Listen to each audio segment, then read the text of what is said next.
যে আজকে বাংলাদেশে আমাদের নেতাকর্মীর উপর যে জুলুম অত্যাচার, আজকে সারা বাংলাদেশে প্রায় 1000-এর উপর মাজার ভাঙা, হামলা করা, সেখানে নির্যাতন করা, মুসল্লিদের নির্যাতন করা, মসজিদ ভাঙা, এই তো করে বেড়াচ্ছে। এবং জামাতে ইসলামী, ইসলামের নাম বেচে রাজনীতি করে সে এই সব কাজে তারা জড়িত, ওই তারেক যে জড়িত। এই হলো বাংলাদেশের অবস্থা, যে বাংলাদেশ আজকে ধ্বংসের দিকে নিয়ে গেল।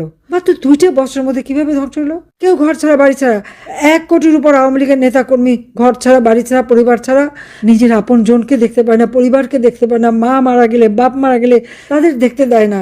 কতটা মনের কষ্ট দিচ্ছে। এইভাবে তো সহ্য করা যায় না।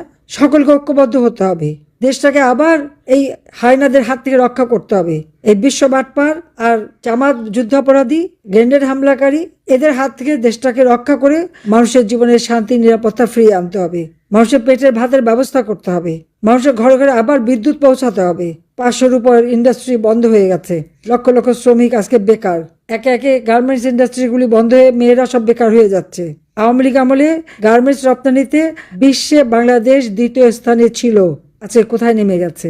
একটা ধ্বংসের স্তূপে পরিণত করে দিল একটা সুন্দর দেশটাকে। কাজে আমি শুধু আমাদের আওয়ামী লীগ নেতাকর্মী না, আমি যারা আজকে এই নির্যাতন সহ্য করে, যাদের মানে জীবন জীবিকার পথে বাধা, সকলকে বলবো ঐক্যবদ্ধ হতে।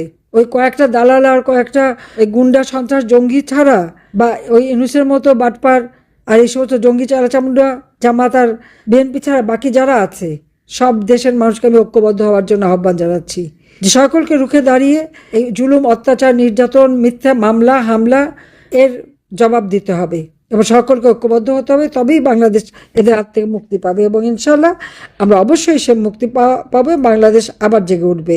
সবাইকে আমার আন্তরিক ধন্যবাদ জানাই। জয় বাংলা, জয় বঙ্গবন্ধু, বাংলাদেশ চিরজীবী হোক। খোদা হাফিজ।